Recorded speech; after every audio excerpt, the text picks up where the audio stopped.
0, 1. Let's get started. Hello and welcome to Beyond Top 10 Tennis. My name is Dr. Ashley Morgan-Burge and I am your host. I'm the author of 12 books, the CEO of 13 years, an elite performance coach of over 19 years, having worked with athletes throughout Europe, the United States to Australia. I am the world's leading scientist on coach and athlete performance, specifically behind how to develop a top 10 tennis ranking. My work includes everything from mitigating injuries to conditioning behaviors that set a player up long term for the long game towards a top 10 tennis ranking. I'm behind theories from the optimal performance theory, optimal behavior for optimal performance, the barrier breaker, the rule of transference to the golden rule. And an additional fun fact is that I'm also the founder of a startup set on data privacy that provides a space for tennis players and others to interact around their game and so much more. As has become custom, each episode we dive into latest rankings and results on the WTA and ATP tours and deliver new data implications as shared in my latest release, How to Develop a Top 10 Tennis Ranking, with over 100 episodes to date. Today's insights play its own role, like so many other episodes, in developing the player, coach to parent for that road ahead. So as always, buckle in and enjoy the ride. Welcome to episode of 121 of Beyond Top 10 Tennis. And as always, if you've been with us for some time now, thank you so much. You know where we've come from. Really I think we're up to roughly the last 14 months, almost maybe 15 months since Beyond Top 10 Tennis came to fruition, and really that change of pace and how really how to develop a top 10 tennis ranking to the 7 keys, and all of my other texts essentially have really paved the way and built that platform, built that foundation that we've been building on essentially with each and every episode. And for those of you who are new, welcome, thank you so much. As always, I really would encourage you to track back to those earlier episodes, roughly through to, I'll say, episode 60 through to 70. So there's a very big chunk there. It really set the foundations or the baseline that we talk about by simplifying the data and really extrapolating it.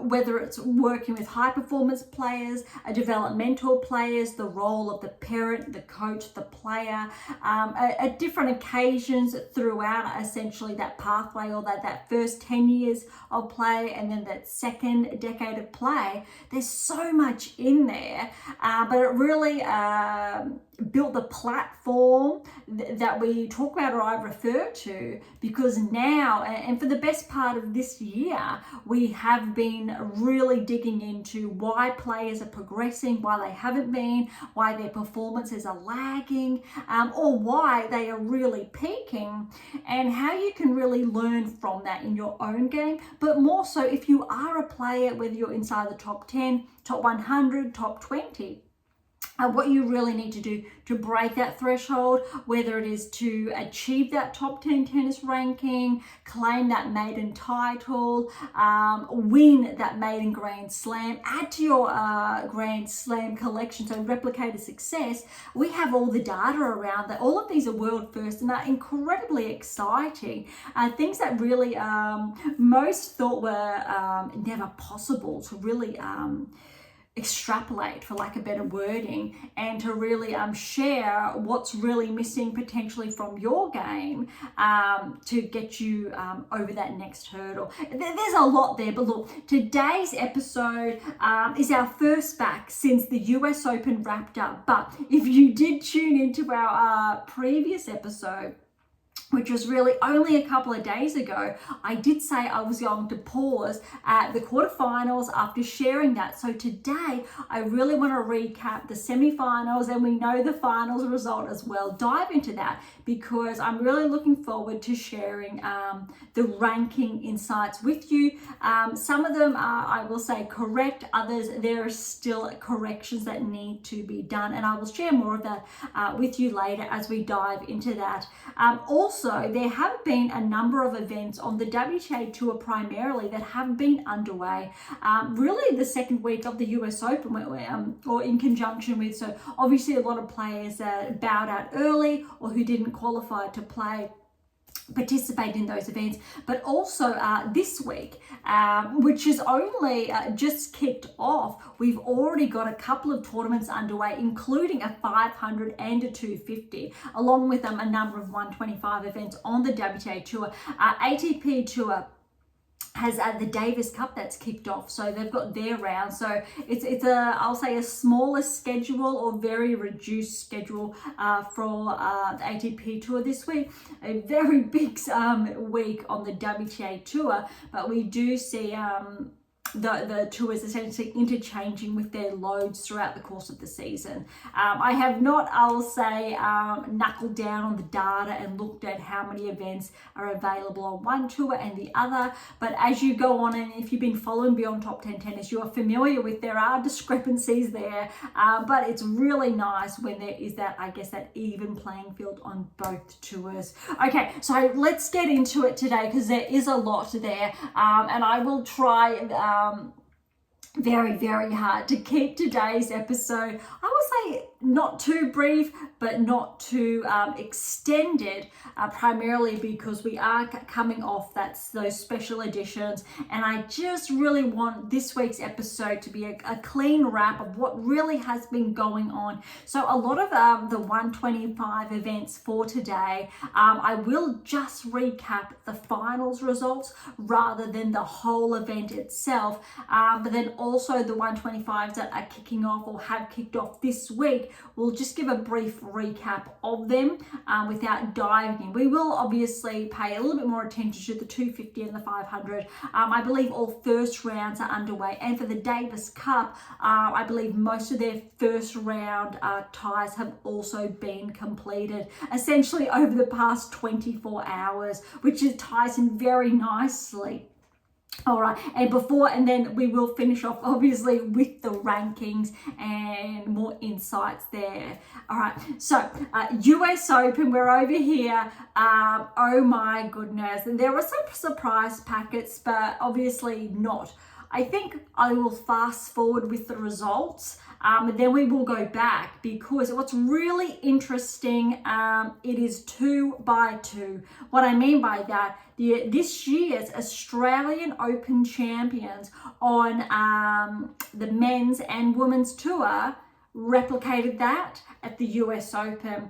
And what's really interesting for both of them, even though Sabalenka achieved replicated success with her second slam at this year's Australian Open, Sinner won his first slam.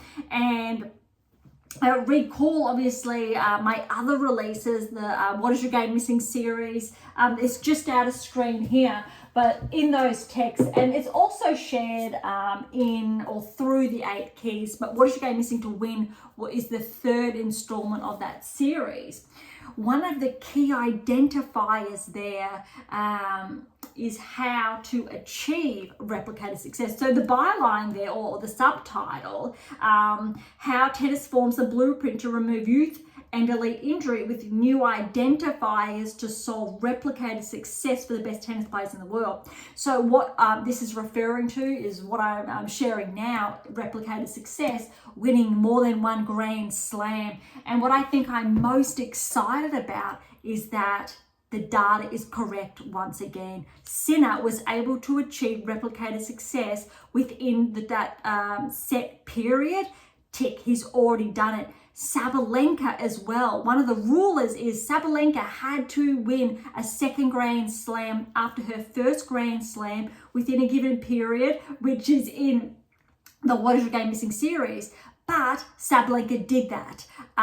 So replicated success again. So then again, for Sabalenka to win that next Grand Slam, she had to do it within another period, and she has again. So that's 3.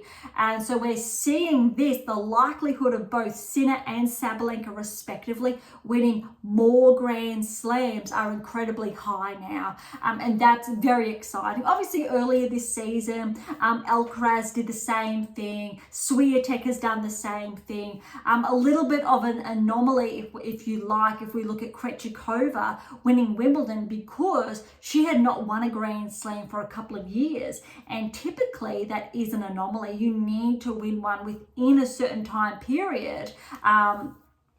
Other than there is a very reduced likelihood that you will win a Grand Slam. All right, so I really wanted to share that first and foremost. But for those of you who are wondering or curious, players who actually reach a final of a Grand Slam, the data is not there for them. What's really interesting is that they need to get to the finals and win. We have many players over the years who have just made the final stages, which complements their top 10 ranking, for example. But if they're not able to break through, there's a very big differential there. However, it's very important. You do have players who will reach the finals on multiple occasions. Jabeur, for example, Murray, for example. Jabeur is yet to break through. Murray finally then did break through. So very, I think, important examples. We will dive into that again with the rankings. And if not at the Grand Slam level, more obviously in the episodes to come, but we have in obviously our previous episodes as well. All right, so starting with WTA Tour, semi-finals were set. We had Pegula and Mikova, Navarro, Sabalenka. Recall, I did share that this would be very, very close either way. And I don't think any of these really disappointed. Starting with Pegula, Mikova, I really want to highlight here is that prior to, I believe it was Wimbledon, French Open, Wimbledon, thereabouts, Mikova was ranked still inside the top 10. Unfortunately, since those points dropped off, her ranking had a huge regression just outside, I'll say, the top 50, around 52 in the world. So she wasn't seeded. Really important to note that if Mikova was seeded, this would have been a very different discussion. But I did take that into consideration, even though that is not on paper. And that's why this match could have gone either way. It could have been very, very tight. And I think, since I will say or suggest or hope all in one, that you do know potentially the results that have unfolded. Pegula obviously faced Sabalenka, I believe it was in Cincinnati, only I think a fortnight ago, 3 weeks ago-ish, and was very, very close. However, Pegula's got that match play more recently under her belt in contrast to Mikova. Mikova has those weapons, but she has not played as many matches. I think potentially this match was only her 8th or 9th match back, which is astounding when you think of it. It could be a little bit more potentially. Pegula obviously has played all season. Very, very important though. Neither Sabalenka nor Sinner played the Olympics. They actually had a lengthier period of rest. Both of them had minor injuries. And I will say minor because I think there's a little bit of an unspoken rule on both tours respectively, where players get to take more time off if they do have an injury they're dealing with, opposed to needing to maintain that heavy schedule. You'll notice, for example, Swiatek's had to maintain a very, very heavy schedule. Rybakina, very similar, but she's been unwell. But both of these players, Sabalenka and Pegula respectively, have had periods off. Pegula, I believe, did play the Olympics, although did not progress. Sabalenka, just no. And it's very important that I think to take into consideration or to account that Sabalenka had more rest periods throughout the season, and it's very noteworthy. She had more hard court wins under her belt because Swiatek had to take time off after the Olympics, transition obviously from clay to hard, but also I believe it also was in Cincinnati was Swiatek's first event back. Yep. And she fell to Sabalenka, but that was semi-final. So I think that was only Swiatek's third match back. Just for, I think it's really important to note, Mikova didn't progress as she has previously. Navarro's another match she had been tracking. So that's another conversation. So the scoreline here, Pegula came out on top, 1-6, 6-4, 6-2. Look, Mikova came out of the blocks firing and Pegula was just blown away. Next two sets were very close. Second set, very, very close. However, I think the third set, Markova, I think finally that time spent on court caught up with her, whereas Pegula was able to keep going because she obviously has that season under her belt, in contrast to, say, having Markova that 6, 7, almost 8 months off tour. Very, very important. But that was a huge win for Pegula. But I don't think it can be understated because we really essentially had both finalists of the previous event leading up to the US Open. Navarro, Sabalenka, look, this was going to be very, very close. I think Sabalenka got very lucky in that first set, whereas Navarro's level slightly dropped. Sabalenka came out firing. Second set was so much more, I think, insightful / interesting because it was neck and neck. Obviously went to that tiebreak, so 6-3, 7-6, 7-2 in that tiebreak. And look, Navarro was very, very close. Very noteworthy is that Pegula's match with Markova, it was 3 sets. It went for a bit over 2 hours. In contrast, Navarro's and Sabalenka's match went for 1.5 hours. So it just goes to show, I think, how quick one was, or more fast-paced in contrast to another, irrespective of those scorelines. Okay. Finals, we know Pegula, maiden Grand Slam finalist, and I think what is most shocking here, but it's actually really interesting as well, is that Pegula made the finals. Her performance, her results all season long had not been correlating with her top 10 ranking. All of a sudden, in the past couple of weeks, hard court season, she peaked. And a very similar thing happened, I think, with Zheng, for example, where she made the finals of the Australian Open. Her level just dropped. She was not progressing to those deeper rounds at any event, really, for most of the season. And then all of a sudden the Olympics came and she's a gold medalist, huge. Pegula, though, she's had traction. She's made multiple quarterfinals, for example, throughout her career. But just to put this into perspective, Pegula made the second round of the Australian, didn't play the French, so she had all of that time off. Second round of Wimbledon, which means she had an additional week off, potentially thereauafter, and then obviously hit the ground running for the hard court season, and it's showing. Sabalenka, as she won the Australian Open, she made the quarters of the French Open. So remember, since Swiatek went all the way, Sabalenka had a couple of more days off, probably around 4 or 5 there. Did not play Wimbledon, so had a huge chunk of time off there. And then hit the ground running for the hard court season. Very, very, I think, important to note. Obviously, there's a lot to be said.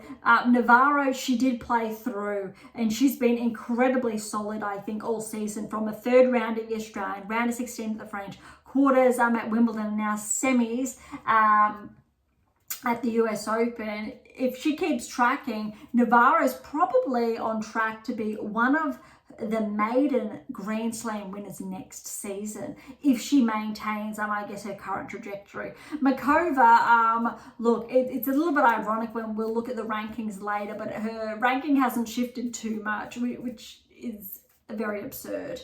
But she looks on track to track back towards top 20, top 15, potentially, I will say, top 10. This was a huge result, but we need to see how Markova plays for the rest of the season. But definitely, she probably has a level of play. She's able to sustain more than, I will say, 1 or 2 players still inside the top 10. Finals, it went for just under 2 hours, 7-5, 7-5 to Sabalenka. However, you really need to, or it needs to be said that Sabalenka, she hit the ground running, she did, but Pegula came back almost, so close to getting, I think, that second set. Then Sabalenka lifted her level. It was a really good final, probably one of the best finals I've seen in some time. It does happen. And I think we've seen a number of them this season, even from the French. Also Wimbledon is really, I think, powerful from that perspective, that we're seeing that level of play shift to be more consistent at the Grand Slam level, which is great to see. But Sabalenka, look, her record now this season, she has had 2 wins and a quarterfinal result. Obviously did not play one. So because she did not play one, there's points obviously that would have been lost there, but we will dive into the rankings and draw those correlations later. All right, let's head on over to the men's now. Again, only looking at the semi-finals and the finals result. I think that I won't say there really was an upset here. As far as seedings are concerned, it did go as anticipated. Sinner and Draper. Look, Draper had the huge upset in the quarterfinals against de Minaur. So huge for Sinner. But look, 7-5, 7-6. That was 7-3 in that tiebreak, 6-3. It wasn't that shocking. I think what was maybe more surprising is that Draper was able to essentially keep pace with Sinner for those first 2 sets. And then finally, I think that 3rd set, Sinner was the one that had more, I will say, energy, strength, stamina in his legs. Whereas I think the last fortnight was really catching up with Draper. Otherwise, it was very, very close. Draper has absolutely been the surprise packet. The anomaly this US Open, really important to share that because Draper has not essentially been tracking, but he's been showing up consistently and making deep enough runs to complement his ranking, but it's not as though we're seeing title after title after title or final after final. That's not the case. But Draper has worked so hard this season to get his ranking where it is. There is good things. Draper, I think, if he maintains this level of play, most likely not this season, but next season, Draper is set to be a barrier breaker. So to cross that threshold and to join the top 10. It'll be very interesting, I think, what happens come the Australian Open. Even though we are a couple of months away, this is the last Grand Slam of the season, so we now need to look forward to the next. All right, so then we had Fritz and Tiafoe. It did not disappoint. I think if you'd been following closely those first 2-3 sets, Tiafoe really was the stronger player, and it looked like Tiafoe was going to take out the 5th, and it did go to 5, and I almost thought Tiafoe was going to walk away in 4. But look at this, 4-6, 7-5, 4-6, 6-4, 6-1, and I think that 5th set, it was absolutely huge for Fritz. It really was. He got the break, consolidated, got one more break and was able to hold his own. Tiafoe just wasn't able to keep up. And I think that was really the difference between Fritz being inside the top 10 for a number of seasons previously, or just outside thereabouts as well, whereas Tiafoe has only been inside the top 10, I'll say very briefly, but more so inside the top 20. And there's a very micro discrepancy when we're looking at those rankings. They seem so close but also so far away. So you could see, for example, the 8 keys were there in Fritz's game in the semi-finals. Tiafoe, they fluctuated more so the 7-6 keys, and we needed more of, I think, that level of consistency of application. But it was a very, very impressive match. Tiafoe's ranking obviously has jumped courtesy of that.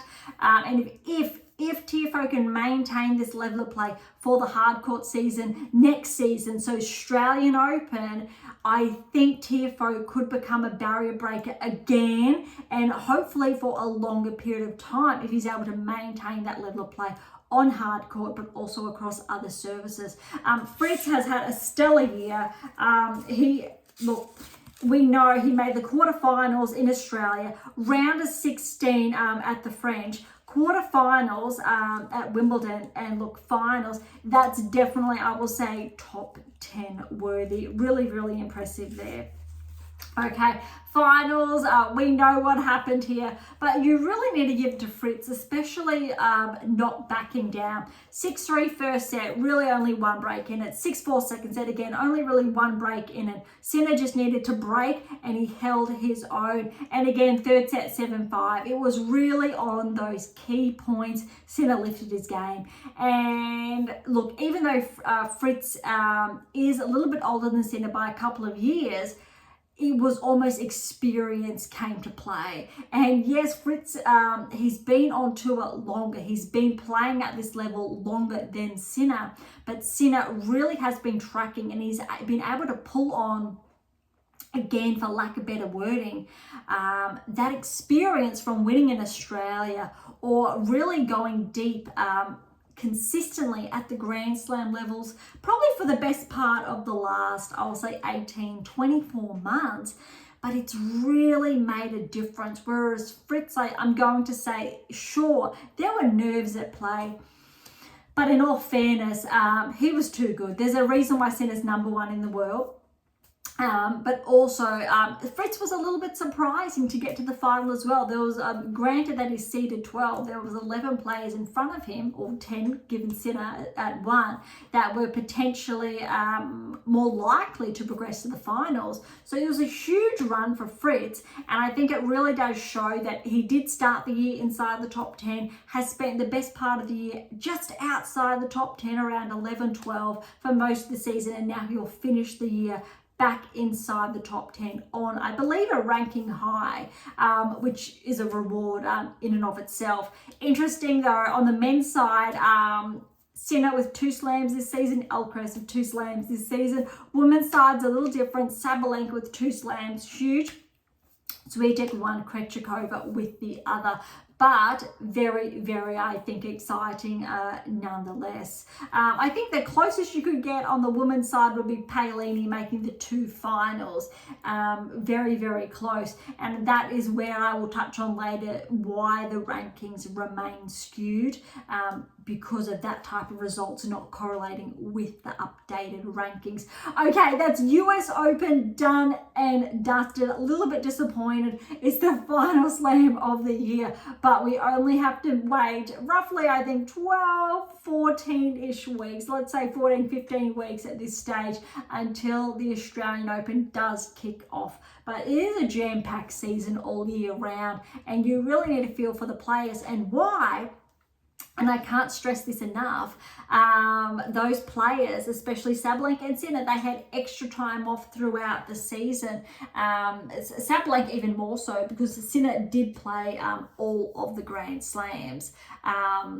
And how it really worked in their favour. Primarily also is very noteworthy that neither Sinner or Sabalenka did play the Olympics. So they did have I'll say an extra 2 weeks, 2 weeks up their sleeve there for downtime. All right, WTA Tour, let's head on into this week's events, or that has been last week. We'll start with last week's event in essentially a 125 event on clay in Switzerland, so the Montreux Open. So I really wanted to, I think, highlight there that it was on clay. It is a smaller event, and it was held last week. And so the winner, or the finals, was between Begu, who was seeded 7, and Marcinko. The scoreline there was 1-6-6-3-6 love, a little bit lopsided there, but we've just seen that obviously in the US Open with those slower starts. So Begu has won a title now for the season. And it'll be very interesting to look at the rankings and see how she's progressed. Also, I believe this is Marcinko's first final result this season. Neither of those players have been tracking, but with that final/title performance, that is noteworthy to be mindful of. Okay, so that was the event in Switzerland, the 125. The other event we have in Mexico, I will do my best to pronounce this, Guadalajara, the 125 Open there. This is a hard court event, so we've got some playing on clay, some playing on hard. When we look at this one, so it has been able to wrap up. So the winner here was Rakhimova, the 5th seed, over Maria, the 4th seed. Score there was 6-3, 6-7, 6-3. And the tie break actually was 5-7, very, very close. So it looks like, and the seedings are correct with 5 and 4 respectively, Rakhimova with that win looks very, very close. So well done to both of these players. I do believe Rakhimova and Maria have been showing up, but I also believe this is Rakhimova's first title this season. Shmidlova, interestingly enough, was the 1st seed, and she fell in the semi-finals to Maria. Arango was in the semi-finals, and she fell to Rakhimova, just noteworthy there. Okay, so that's 2 events done. Next one we have is in Slovenia, and it is on the clay, and it is a 125 event. So this is the third 125. However, this event is underway as we speak. So it is midway through the week now. However, we only really have the first round matches done. But granted that it is a 125, I am going to go very quickly over. Paquet's the number 1 seed. She's fallen to Jones in the first round, 2 and 3. Boskovic is the 7th seed. She's also fell in straight sets in the first round. Bishkek is the 4th seed, straight set win there. Other noteworthy, Kudermetova is the 8th seed. She's progressed through. Seidel is the 5th seed. She's progressed through in straight sets there. And Danilovic is the 3rd seed. So she's progressed through first round. Pegossi, 6th seed. She's fallen at the first hurdle. And Paris Diaz is the 2nd seed. She's progressed through to the first round. It'll be interesting to see how the seeds do progress when we get back to that event next week. So that is the clay court event in Slovenia at the 125 level. All right, next we have the Jasmin Open in Tunisia, and this is a 250 event. So we'll dig a little bit deeper here because it is on hard and it is a little bit bigger, but it's just gotten underway as well. So we only have the first round to look at. Noteworthy though is Mertens. So Mertens is the number 1 seed. So we know how she did perform again at the US Open, and I believe she did fall to Sabalenka in one of the rounds, so she did fall to Sabalenka in the round of 16, but round of 16 for Mertens is a very significant result nonetheless. She would have progressed in the ranking. She was seeded 33 US Open. She should be well inside, I'll say the top 25, so we'll check back that shortly. So Mertens number 1 seed, first round win over Zakharova, 2 and 0. Lies over Sabalenka, 3 and 5. Somers over Masarova, 4-6, 7-6, 6-3. Minin is the 6th seed over Falail, 6 love, 3-6, 6-2. Parry is the 3rd seed over Betri, 3 and 0. Stradlabasiva over Lamans, 2, 3-6 and 4. Hontama over Nukaro, 2 and 1. Christian's the 5th seed over Cartel. Cartel, however, did get the win. 4-6, 6-3, 7-5. Bronzetti's the 7th seed over Galfi, 2 and 1. Lee with a good win over Mladenovic, 2 and 1. Parks has fallen to Miyazaki, 6-3, 5-7, 6-3. Podoroska is the 4th seed. She's fallen first round to Ruzik, 1-6, 6-2, 6-4. Blinkova's the 8th seed. She's fallen to Suarez Tormo, 4 and 4. Sheriff has fallen to Fett in 3 sets. Sheriff was tracking this season. Shmakova over Giacomo, 2-6, 7-5, 6-3, and Borrell is the 2nd seed, straight sets win over Bastols Ribeira. So that's noteworthy to see how I think the players track throughout the Jasmin Open, and we will track back to those results next week. All right, the big event that is underway this week is the Guadalajara Open in Mexico. I do hope I pronounced that, but I do apologize. I'm sure there is a little bit of I will say, not as clearly as it should be shared. Okay, but that is the Australian accent. So as always, I do apologize for mispronunciations. The Guadalajara Open, Mexico, it is a 500 event. It's a little bit surprising there is such a big event right after the US Open, but that is, I guess, the luck of the draw, how that has played out. Number 1 seed here, I believe, is Ostapenko, and the 2nd seed is Collins. So it's relatively high when you look at, let's say, I will say before the rankings have been corrected, I think it's the 11th and 12th ranked players in the world. I don't believe any top 10 player is in action this week, which is noteworthy. All right, so Ostapenko's bye first round. She will play the winner of Stasic and Schmidlova, which is underway as we speak. Stasic is up 2-1. She's already got that early break, it looks like. Kruger over Maria, 5 and 2. Bektas and Fritz are still to play. Garcia is the 4th seed. She will play Shia Bahara, who got a first round win over Birrell.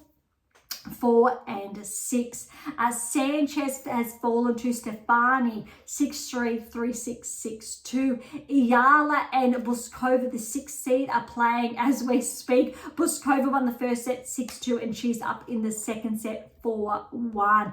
Kudermetova is the 7th seed. She got a straight sets win over Vickery 4 and 4. She will play Osorio with a first round win over Baptiste 3 and 2. Rakhimova over Krunik 5 and 0. Interesting because we've just talked about Rakhimova had a very good week last week, so good to get over that first hurdle. Azarenka's in action. She is the 3rd seed. She will play Rakhimova in the second round. Dolhai is the 8th seed. She's fallen to Trevisan 3 and 2. Kalinina has fallen to Zarazua in 3, 6-1, 3-6, 6-1. Stevens has fallen to Gadecki, who is an Aussie. That's a little bit surprising for Stevens, but a very good win for Gadecki. So Gadecki will play Collins in the second round. That's a huge match of her. A very big opportunity for Gadecki to get some inroads there. So that is the 500 event. It looks like not that many players are playing this week. It probably is a very good opportunity to have some downtime before the season, I think, kicks back off, and I think all eyes will be on obviously qualifying for the WTA finals. One more event to touch on the WTA tour, because there is a smaller event in Romania, the Tiriac Foundation Trophy. So Bucharest in Romania, 125 on clay. We only have some early round matches, I believe, that have been underway. So we'll just briefly go over the seeds. Carl is the number 1 seed. 3-set win over Popper in the first round. Begu is in action. Granted her title win I'll say a week ago. She's the 3rd seed and she has progressed as well. Todoni is the 5th seed. She has gotten a win. Other players is Semstadaja is the 4th seed. She's fallen to Bolsova in the first round in 3 sets. Kawa is the 8th seed. She's fallen to Shariva in the first round. And that really wraps up the seeds. It looks like we have had some withdrawals or some switch-ups as far as I think the seedings are concerned. But we will track back to look at the players who have come out on top with those titles next week there. So that is a lot, very jam-packed for the WTA Tour. We will head on over to the ATP Tour now. No points essentially are up for grabs because it is the Davis Cup, and obviously with the Davis Cup there are no points there. So we will start with, we have a number of ties to go over. Canada and Argentina. So Canada looks like they got the win here. Felix Auger-Aliassime with a very good win over Baez 3 and 3, and Shapovalov is back in action over Saralundo 5 and 3. That's actually a little bit surprising. Saralundo would have been favoured there over Shapovalov, however Auger-Aliassime would have been favoured over Baez, and however the Argentinian team did get the win over Canada in the doubles, 2-6, 6-3, 6-2 for, I would say, Maximo Gonzalez, Andres Molteni over Popsili, and Shapovalov in the doubles there in 3. All right, next tie, we've got Netherlands and Belgium. Bergs over Griekenspor, that's an upset there in 3 sets, 6-2, 6-7, 2-7, 6-3. Van der Zand Schulp over Colligon, great win for Van der Zand Schulp, 7-5, 7-6, 8-6 in that tie break there. The Belgium team did get the win over the Dutch, however, in the doubles. Geil and Vidlin over Kulhoff and Van der Zand Schulp, 4-6, 7-6, 7-5, 6-4 there. So that means Belgium did get the win in that tie. All right, Germany and Slovak Republic are next. Just checking there. All right, Hackman with a good win over Kalovic in 3, 3-6, 6-3, 7-6, and that tiebreak was 7-3. And Martier over Klein 4 and 5. That's all it needed for Germany to get that win there. Obviously, there's a very noteworthy player who is not playing. Zverev's not there. Krosik over Puetz and Klein and Zeleny. So the Germans did get the win over Slovak Republic in the doubles, 5-3. All right, Australia's in action over France this week. Alex de Minaur, my apologies there, is not in action. He's had to take more time off. I'm imagining he needs more rest time from obviously that hip. He has had a very heavy schedule obviously with the US Open and his stellar performance. But Humbert with a very good win over Poprin there, 3-2. Humbert, as far as seedings are concerned, would have been favoured, although Poprin has been playing very well of late, so a little bit surprising. Kokkinakis with a very good win over Fils. That is a surprise. Fils obviously is ranked higher than Kokkinakis, but Kokkinakis does tend to play some really good tennis at Davis Cup level. 7-6, 7-6, super close. That's very significant there. The Aussies did get the win in the doubles there to get the win over France. 7-5, 5-7, 6-3, and that was Ebden and Purcell. Purcell just won the US Open, remember, with Thompson, so that's a very huge win. Only a couple of days ago now, over Pierre Hughes, Herbert and Roger Vesselin.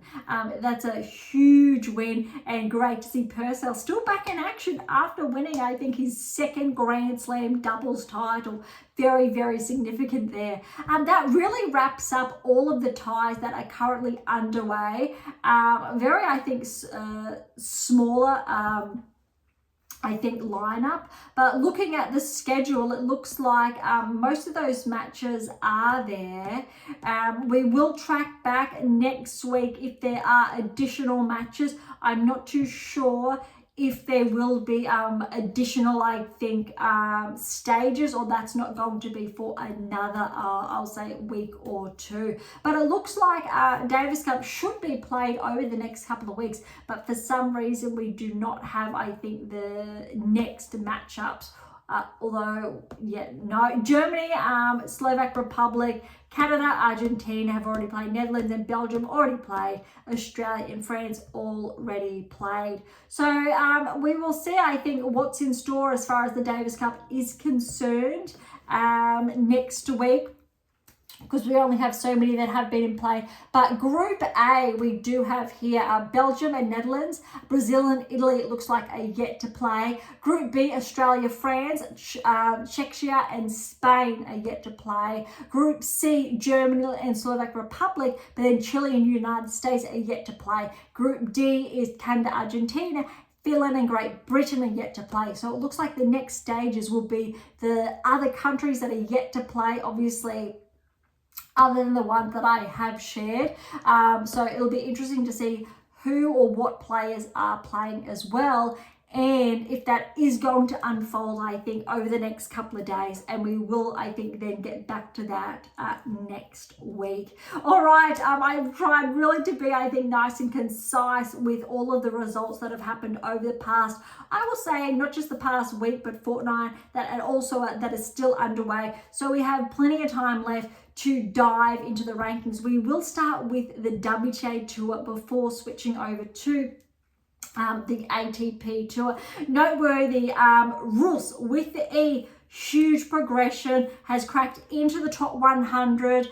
So she's a 22-point progression to 100 in the world. 26-year-old from Romania. Now remember, she did make inroads at the US Open. I believe it was either the second or third round there, with some upsets. While I am just seeing if I can look for Rus here. Yes, so she fell to Badosa in 3 in the third round. So that has allowed Rus to crack back into the top 100. She has been tracking this season in those earlier rounds, but let's see what happens, I think, for the later part of the season. All right, Shmidalova, remember, she did play Swiatek at the Olympics for the bronze medal. She's had an 11-point regression to 98 in the world, so that is a bit of a steep jump there. Gulbik has a 23-point regression to 96 in the world. I believe it was last year's US Open, Gulbik made the round of 16 from memory. So she would have lost a number of points there. Paris Diaz is a 6-point progression, 94.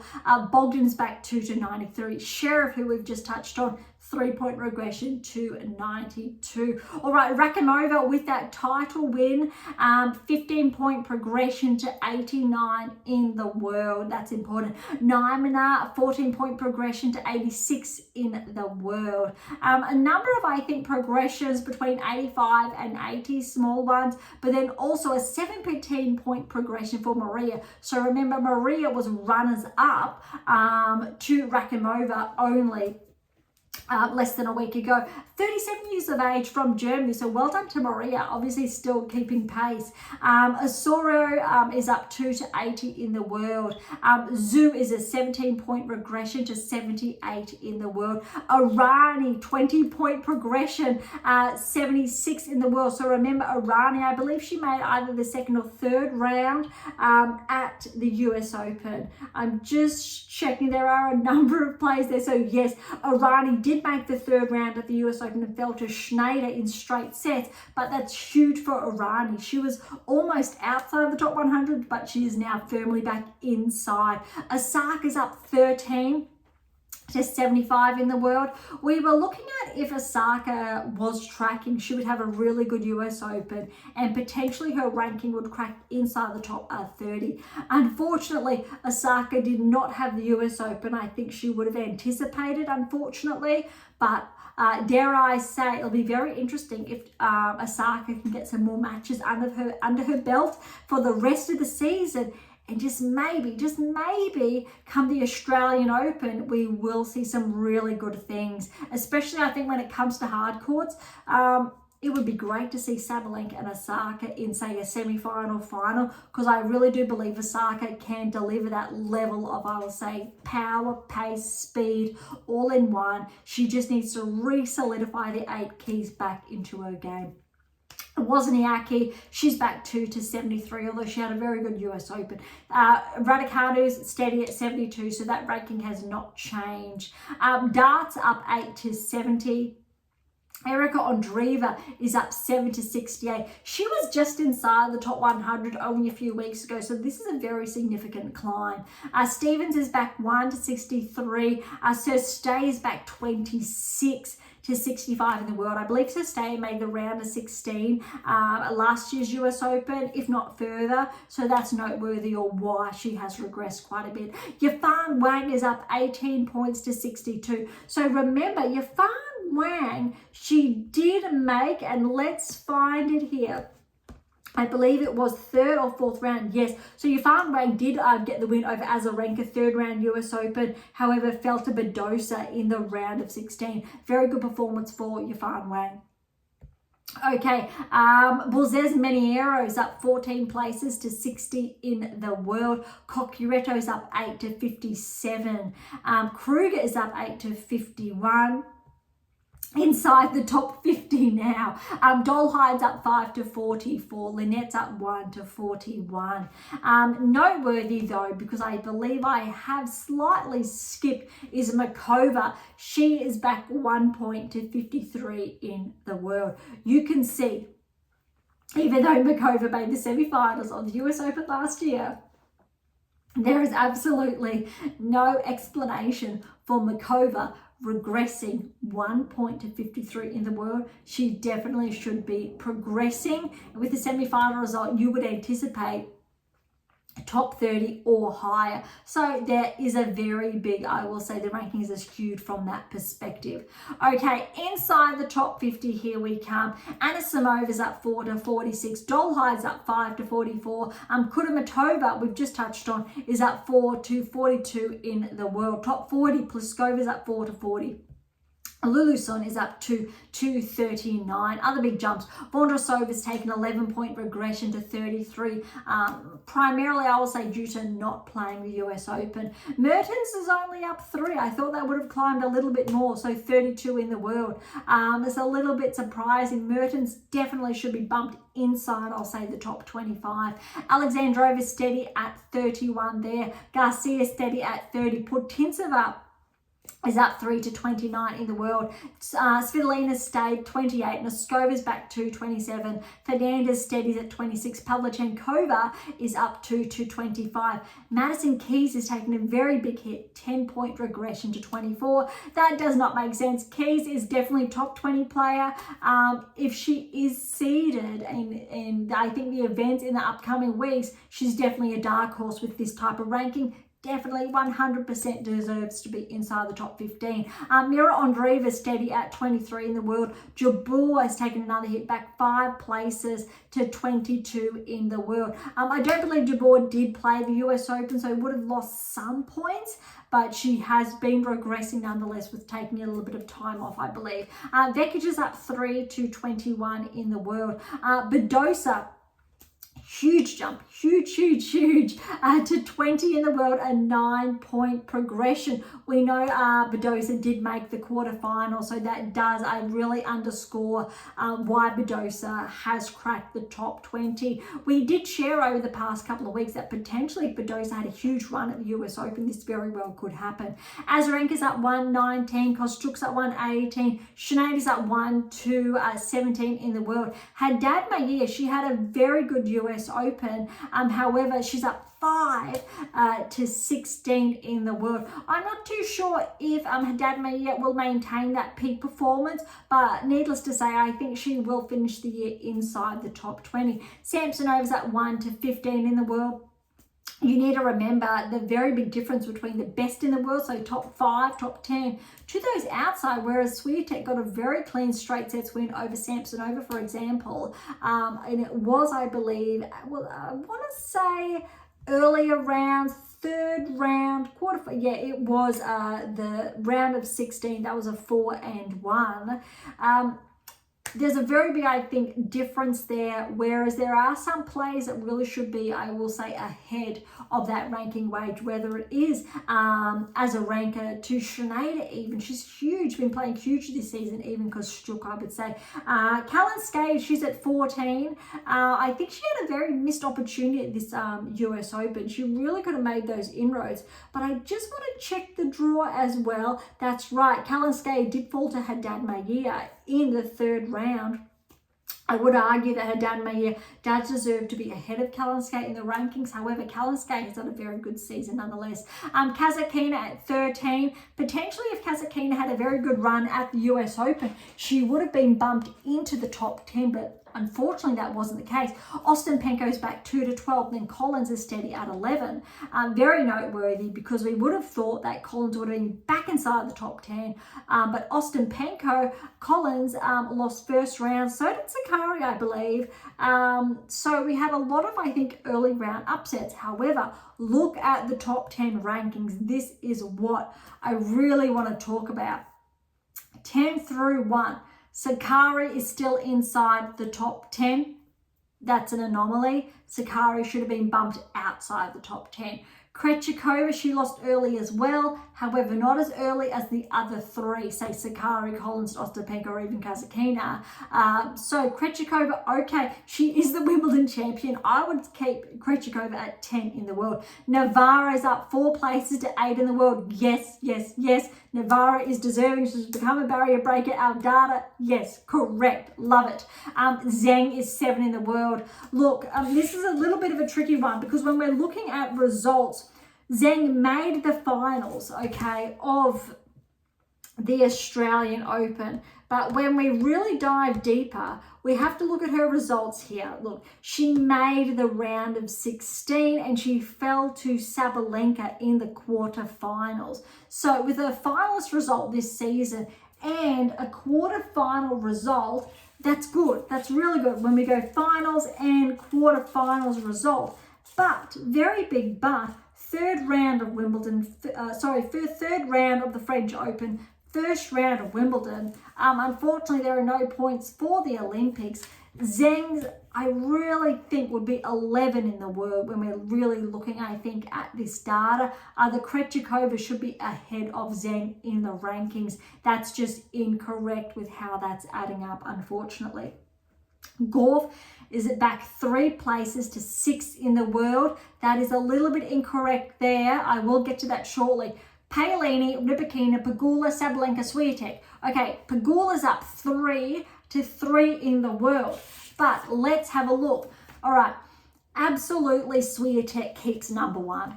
Yes, Sabalenka's won 2 Grand Slams this season. However, you really need to remember how good Swiatek was against Sabalenka during the clay court swing with those huge wins. How good Swiatek was after the Australian Open. How good Swiatek has been in between making those inroads.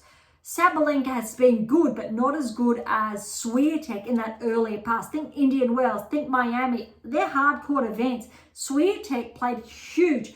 Very, very good results. Sabalenka was not tracking. She was losing earlier rounds. The first part of the season was Swiatek's year, other than Sabalenka's win at the Australian Open. Swiatek, she won the French huge. She did not have enough time to rest. Then she started regressing in those results. And you could see it's because too many tournaments, not enough rest time. Talk about periodization, it just caught up to her. Sabalenka had more time off. However, Swiatek was still making semi-finals, quarters, etc. Sabalenka started to win those titles that she hadn't really showed up for or wasn't winning since, say, the Australian Open. So she's finishing the year absolutely huge, or this phase of the year. So Sabalenka absolutely deserves to be number 2 in the world. Next season, I would say, is going to be very interesting as far as who wins the Australian Open. Will Swiatek break through? Will Sabalenka get a third? If Sabalenka wins the Australian Open, I think we will see her switch to 1. WTA finals will be very interesting too. However, I don't think, even if Sabalenka won the WTA finals, I would probably still argue Swiatek's consistency, but maybe they could be very, very close. But it'll probably depend on the events between now and then, who tracks, or if they're very even. Pegula at number 3 is a discrepancy. This is why. And I've shared this earlier. Pegula, second round at the Australian, did not play the French. Second round at Wimbledon, yes, finals of the US. Now look, Paolini is 5, so she's steady at 5, but she's 2 rounds of 16s this season and 2 finals. Rybakina lost in the second round of the Australian, quarterfinals of the French, semi-finals of Wimbledon, second round of the US Open. So no, Rybakina should be regressing. When we look at golf, check this out. Semi-finals of the Australian, semi-finals of the French, round of 16 and a round of 16, Wimbledon, US Open respectively, which essentially suggests that golf should be ranked behind Paolini as it is, 5 and 6. However, Rybakina and Pegula should be bumped back. So ranking should read Swiatek, Sabalenka, Paolini should be 3, golf should be 4, Pegula, yes, I will give her, she can get 5, followed by Rybakina. However, again, when we're looking at it, Pegula, it's 2 second rounds and a final. Rybakina, a quarterfinal and a semi-final, very, very close. However, Pegula, she's had a very, I will say, good run over the hard court season the last couple of weeks. So maybe just be bumped ahead of Rybakina. And that's really because Rybakina's health has kept her out a lot this season. So the rankings are skewed. They still needs a correction. I would say Swiatek again, Sabalenka, Paolini at 3, golf at 4, Pegula at 5, Rybakina is at 6. Now, when you're looking at 7, 8, 9, 10, I'm going to put Navarro at 7. She's had a huge season, and this is the tricky part. Zheng, Krejcikova, Sakkari. Look, Krejcikova won Wimbledon, so you could put her at 8, but I'm not. I really prefer Collins purely because Collins has had a huge season, other than, I will say, the hard court season so far. She's had a very good season up to this point in time. Sakkari, she hasn't really, I will say, earned the keeping that top 10 ranking. Zheng hasn't either. Krejcikova, well, she's won Wimbledon, but it's really tough. You would almost put, I would say, bump Sakkari out, put Zheng at 10, put Krejcikova at 9, and then potentially bump Collins into the top 10, give her that 8, because how she's been performing as far as consistency is concerned is higher in contrast to those other 2 players or 3 players. But there's definitely an opening. And when I mean an opening, you can have the likes of, for example, Kostyuk, an Azarenka, a Badosa even, Ostapenko, Collins, just maybe. But when we're looking at newcomers, if Svitolina has a huge run, if Keys has a huge run, these are players who really can finish the year inside the top 10. And we know they can get wins against those 3-4 players that really are not, I will say, consistently top 10 players. I'll correct that. It's really the 3 when we're looking at Zheng, Krejcikova, Sakkari. The irony here really is that Zheng's a finalist. Krejcikova has won Wimbledon. Sakkari hasn't. So Sakkari really, it's just not top 10 status at this stage, and we're not seeing her in action this week. I'm more than happy to correct this entire conversation or part of the conversation if in the upcoming week Sakkari tracks, wins those big titles. Also, if Krejcikova's back winning deep. Also, if Zheng's back on hard winning deep. However, as far as top 10 is concerned, I would say there's only 7, and that's really Navarro, Gauff, Paolini. Then we would go Rybakina, Pegula, Sabalenka, Swiatek. So 7 are firmly here. There's openings for 3, and there's a very high benchmark nonetheless, because yes, I've just said the Wimbledon champion, the finalists of the Australian Open, but really, look, Pegula's just scraped in there. So you could say, all right, Zheng's just scraped in there as well, but you really need to push Zheng back then, I would say, to 10. Krejcikova's 1 Wimbledon, so there, 9. But Sakkari does present a bit of an anomaly there.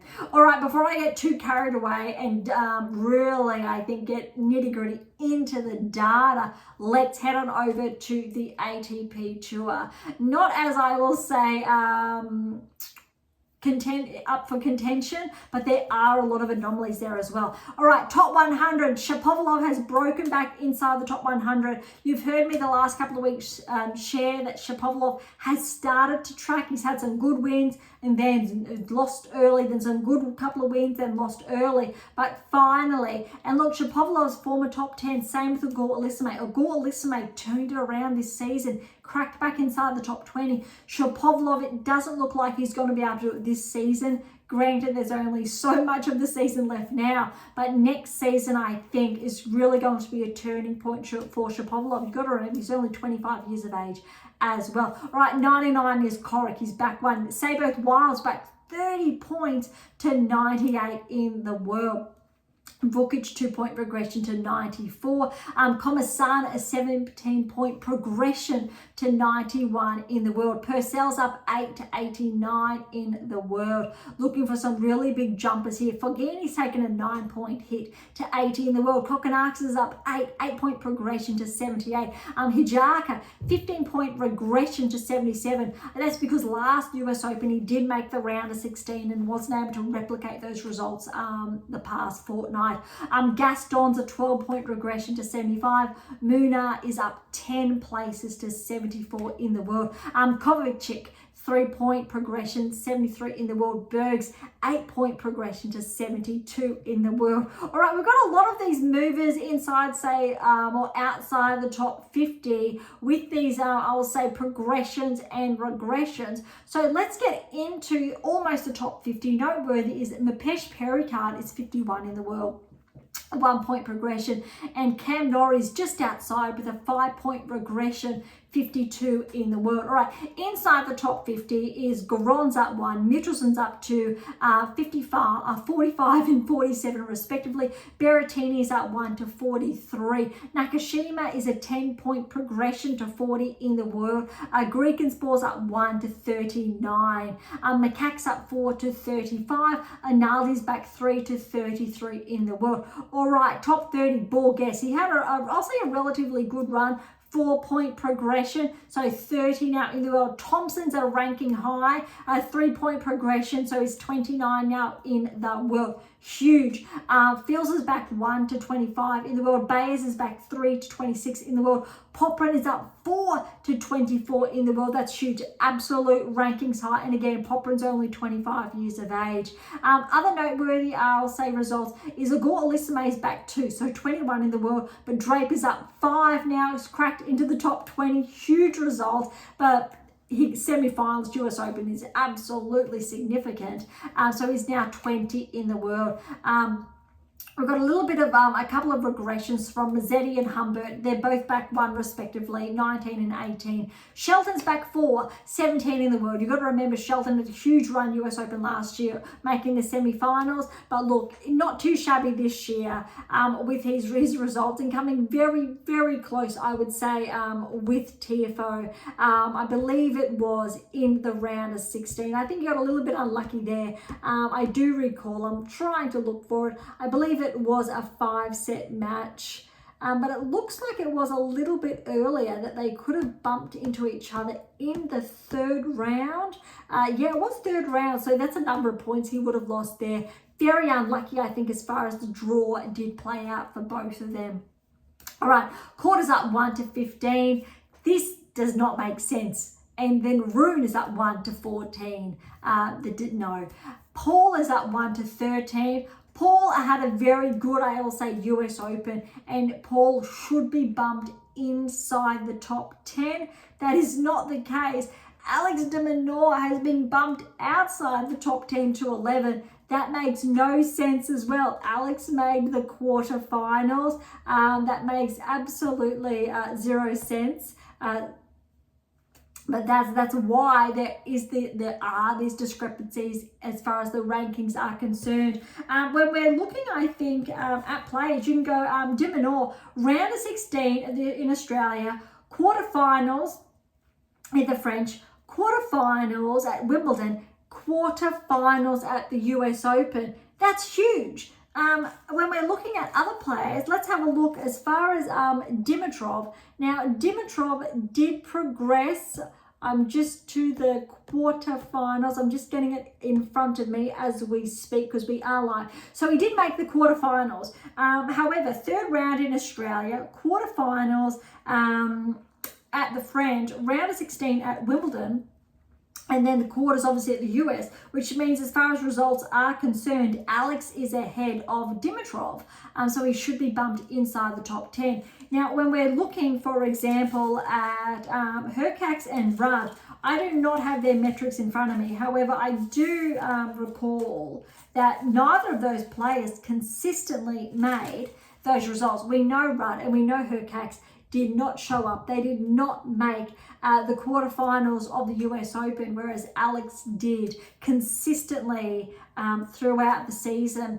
So it really goes to show that the rankings have been skewed. More so, I will say, well, actually there's a similarity on both the women's and men's tours. Noteworthy though is Fritz is up 5 points to 7 in the world. I believe that is a ranking high for Fritz. He may have been a little bit high, but that would have been a rankings anomaly, or there was a zero void correlation there. So this really does, I think, complement Fritz's level of play now, and he does deserve that 7. However, also noteworthy, I would argue that Rublev does not deserve to still be 6 in the world. Sinner is 1. Zverev is up 2 places, which is a little bit, I will say, surprising. So Zverev is now number 2 in the world. He has been 2, I believe, in the world before, so it's not a high.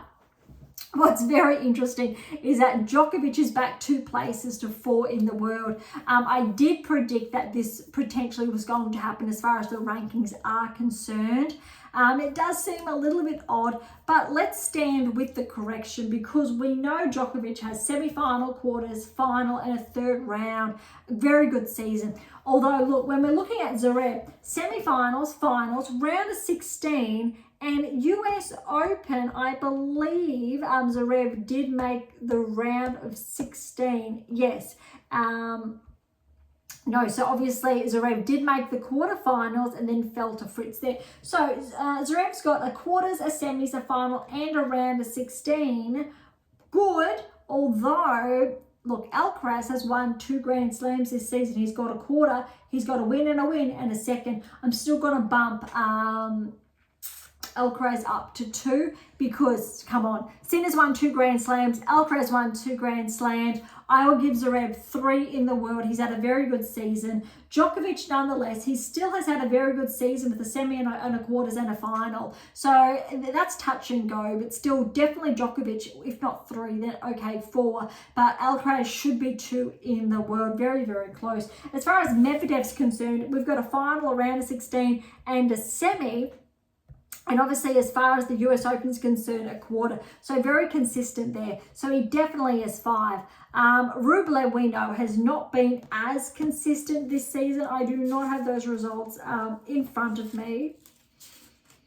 No, just clarifying for that. Although we have shared, or I have shared throughout the season, that Rublev, even though he has tracked, not so much consistently at the Grand Slam level. Look, we know as far as the US Open is concerned, I am trying to find him there. So he did fall to Dimitrov at the round 16 in 5. That was a good match nonetheless. But there's definitely a similar anomaly as per the WTA Tour when we're looking at potentially Rublev, Hurkacz, Rudd and Dimitrov. That's 4 of those players. There was 3 on the WTA Tour, but I'll say 4 in this case. We know Dimitrov has had, I'll say a pretty good season nonetheless, but when looking at Rudd, Hurkacz and Rublev at the Grand Slam level, you really need to put Alex in front, even in front of all 3. Alex, without a doubt, deserves, when we're looking at Grand Slam metrics, he surpasses Rublev, for example, who is 6th in the world. Keep Fritz there, but I'd probably put Alex at 6 or 7 respectively, and those other 3 need to bump out. Who I would put there, Tsitsipas most likely will stay at 11, who is currently 12. Paul definitely deserves, I will say, top 10. He's just around the corner. Look, TFO is up 4 to 16 in the world, so I'll say no, that is correlating with those results. It's very, very close, but Paul's really the standout player. Shelton's just on the brink, but really Tommy Paul needs to be, I would say, as far as the ranking corrections are concerned, if Paul and de Minaur were inside the top 10, you need to bump out, I will say, Rublev, and most likely I will say Rudd actually.